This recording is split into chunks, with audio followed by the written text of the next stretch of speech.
À ton appel, Mali, pour ta prospérité, fidèle à ton destin, nous serons tous unis, un peu, un but, une fois, pour une Afrique unie.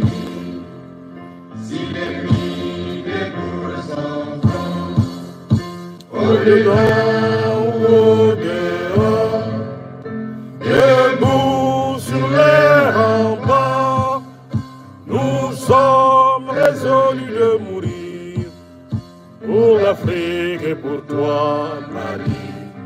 Notre drapeau sera liberté pour l'Afrique et pour toi, Mali. Notre combat sera unité.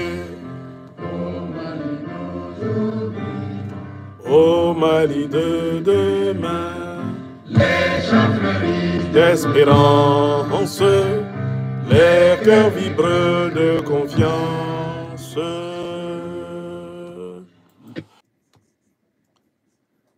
Tôt ce matin, nous informent les autorités maliennes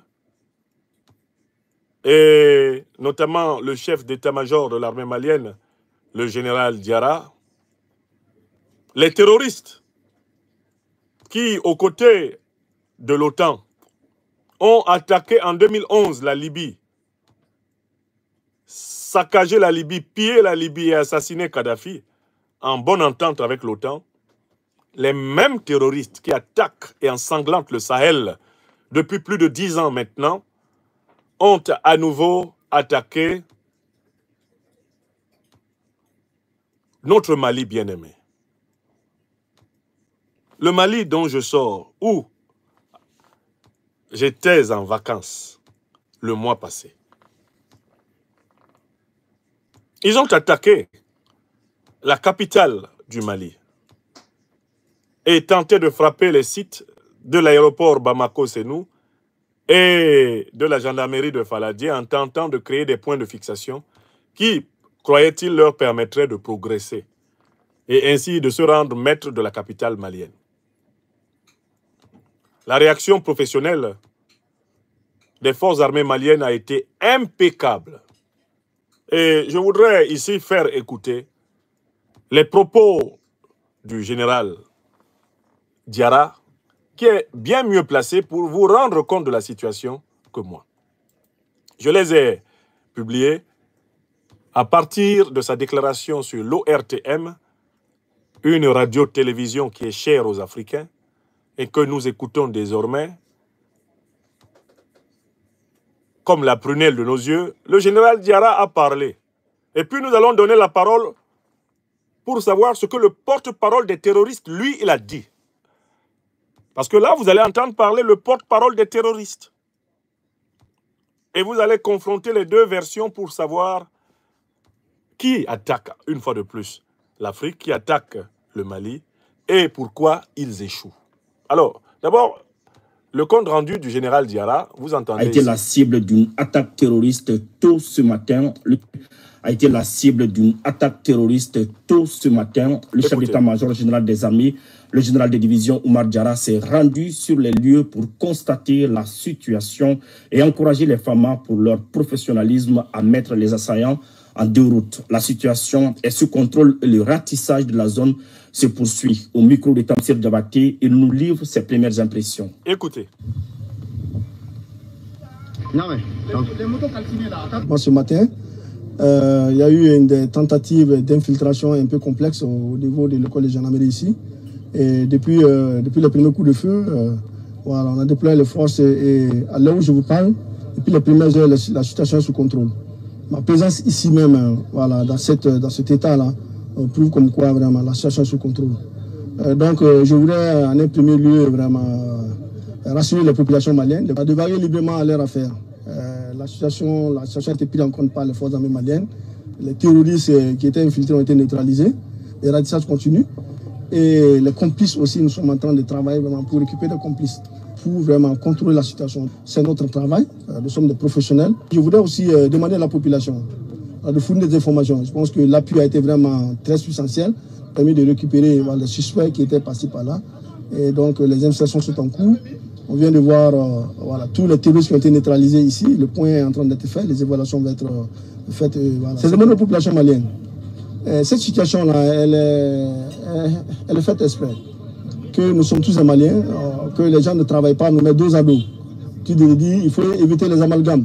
Si une situation se parle comme ça, la première responsabilité sont les forces armées maliennes. Personne qui est interpellée, prenons ces personnes, la mettons à la gendarmerie pour les enquêtes. Je veux quand même demander aux uns aux autres vraiment d'éviter les amalgames. Parce que l'objectif de ces terroristes-là, c'est de nous mettre dos à dos et dire que essayer de stigmatiser les gens passés par là. Nous ne vraiment pas dans ça. Et la menace a été circonscrite. Elle a été circonscrite au niveau de l'école de gendarmerie ici. Les ratissages continuent. Les recherches continuent tout autour. Et puis dans d'autres coins. Nous allons continuer. Nous sommes des forces professionnelles. Nous savons comment faire ce travail-là. Il y a beaucoup de renseignements qui ont été déjà recueillis. Et ça va nous permettre de faire des enquêtes très très approfondies et puis renforcer et puis mettre la main vraiment sur des personnes très très suspectes. Le combat continue. Le combat continue. Merci.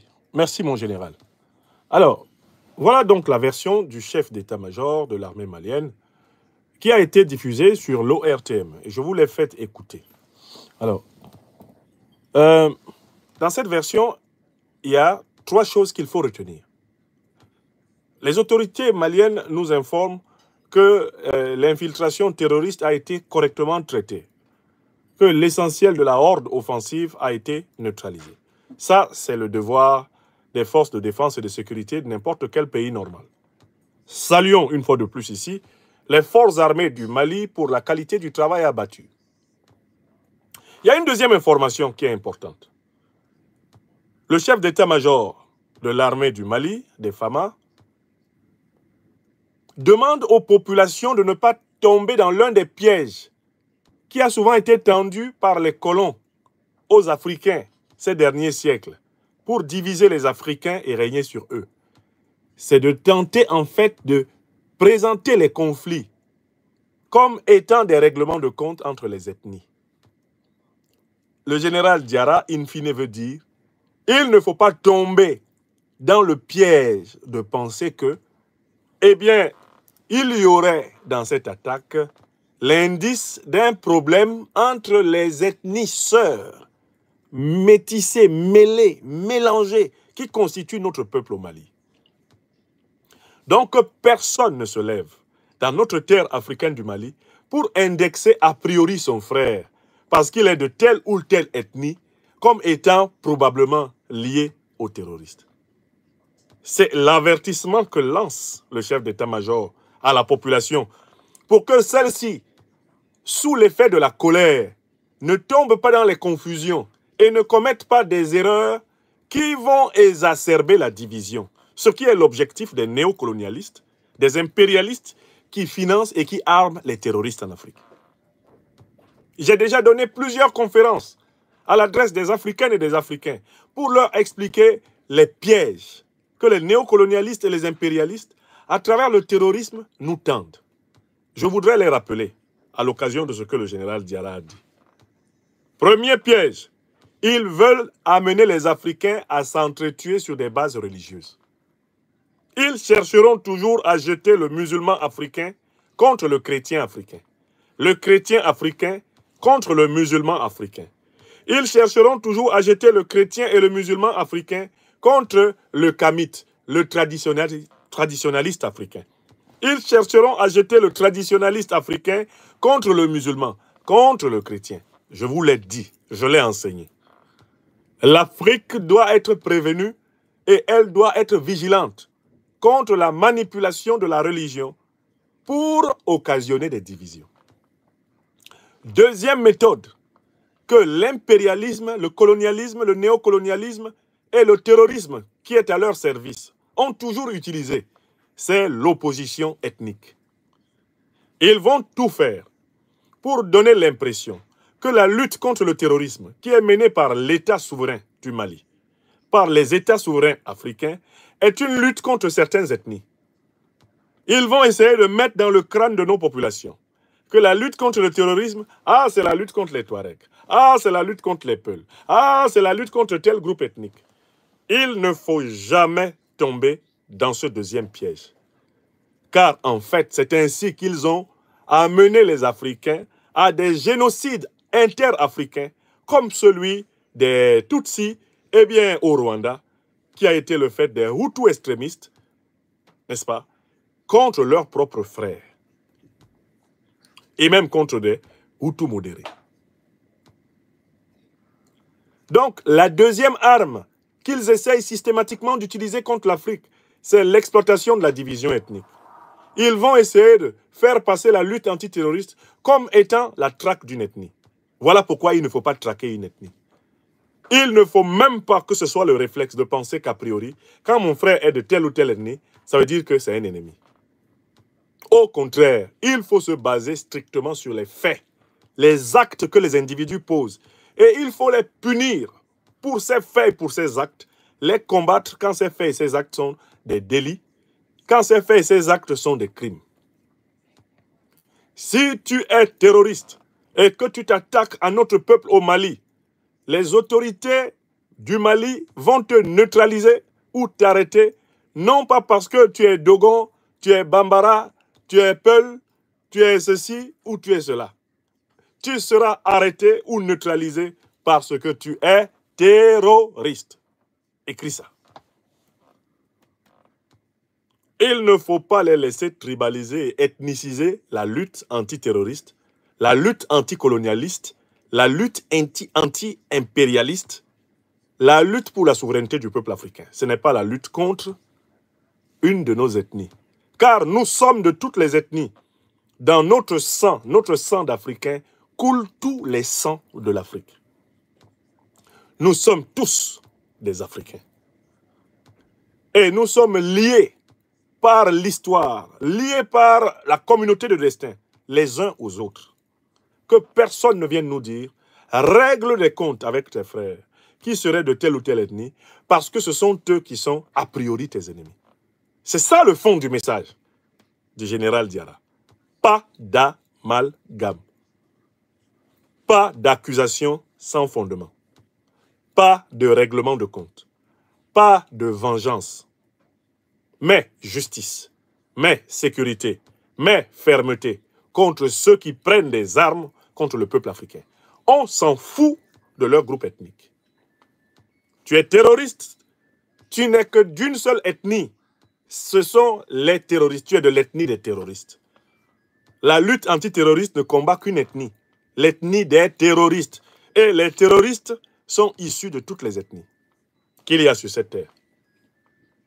Car dans toutes les ethnies, il y a des êtres humains qui sont faibles face à la corruption, face à l'argent facile, qui sont faibles face à la manipulation, qui sont des valets, des forces étrangères infectes et diaboliques qui font souffrir les Africains. Il y en a dans toutes les ethnies africaines. Donc la lutte antiterroriste n'est pas une lutte contre une ethnie. C'est une lutte contre une ethnie particulière qu'on appelle les terroristes et qui n'est pas le nom d'une ethnie africaine particulière. C'est ce que le général Diarra dit. Troisièmement, dans le message général Diarra, il y a quelque chose de fort, c'est que des mesures systématiques sont prises par les autorités pour s'assurer précisément que l'emprise sur les projets funestes de ces groupes terroristes, cette emprise va être décisive, de telle façon que la paix, la sécurité et la tranquillité des Maliens soient assurées. Je voudrais rappeler ici que dans ce monde, il n'y a pas une capitale qui soit entièrement à l'abri des attaques terroristes. Paris a été attaqué par les terroristes. Paris. Souvenez-vous des événements du 13 novembre 2015. Le grand massacre terroriste du Bataclan. Et avec toutes les forces armées françaises. Ça n'a pas empêché que plus de 130 personnes soient massacrées ici en France.